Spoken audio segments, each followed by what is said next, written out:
وہ لکھتے ہیں کہ حضرت مسیح موعود علیہ السلام نے اپنی کتاب مواہب الرحمان کے صفحہ 245 میں تعاون کے نشان کا ذکر کرتے ہوئے فرمایا ہے کہ یہ تعاون اس ملک کو اسی طرح چمٹی ہے جس طرح یہ قرض خواہ قرض دار کو چمٹتا ہے یا کتا اصحاب الرقیم سے چمٹا تھا۔ ان کا سوال یہ ہے کہ تعاون کو اصحاب کہف کے کتے سے تشبیہ دینے کی کیا حکمت ہے؟ جی، مسیح موعود علیہ السلام نے اپنی کتاب مواہب الرحمان کے صفحہ 245 میں لکھا ہے کہ تعاون کا نشان کا ذکر کرتے ہوئے فرمایا ہے کہ یہ تعاون اس ملک کو اسی طرح چمٹی ہے جس طرح ایک قرض خواہ قرض دار کو چمٹتا ہے ایک بار جی، یا کتا اصحاب الرقیم سے چمٹا تھا۔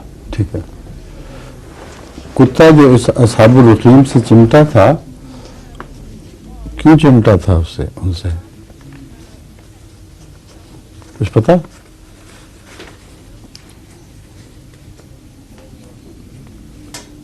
ان کی کتا اصحاب الرقیم سے چمٹنے کے میں دو مضمون ہیں۔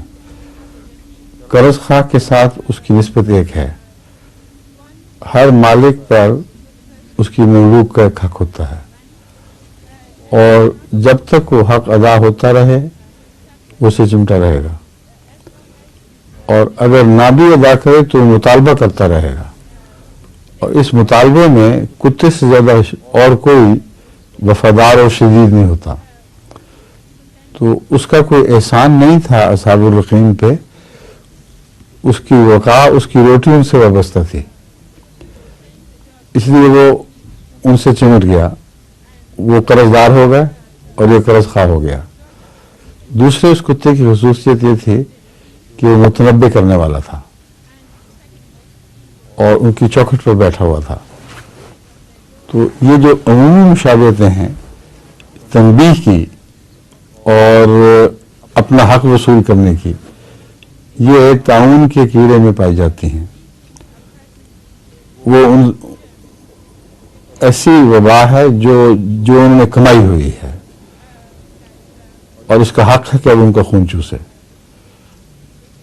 دوسرے، وہ ان کو متنبع بھی کر رہا ہے، چنانچہ وہ کتا متنبع کیا کرتا تھا، باہر سے کوئی آیا تو بھونک کے بتا دیا۔ تو تعاون کا کیڑا قرآن کریم جو دابہ ہے اس کی تشریح مشرع یہ فرمائی ہے کہ اس کے کلام کرنے کا مطلب ہے ان کو متنبع کر رہا ہے کہ تمہارے لیے خطرہ درپیش ہے، بچ جاؤ ورنہ تم بہت بڑی سزا پاؤ گے۔ تو اس پہلو سے اس سے بہتر کوئی اور مثال نہیں ہو سکتی جو دونوں پہلوؤں سے بیان نہیں صادق آ جائے۔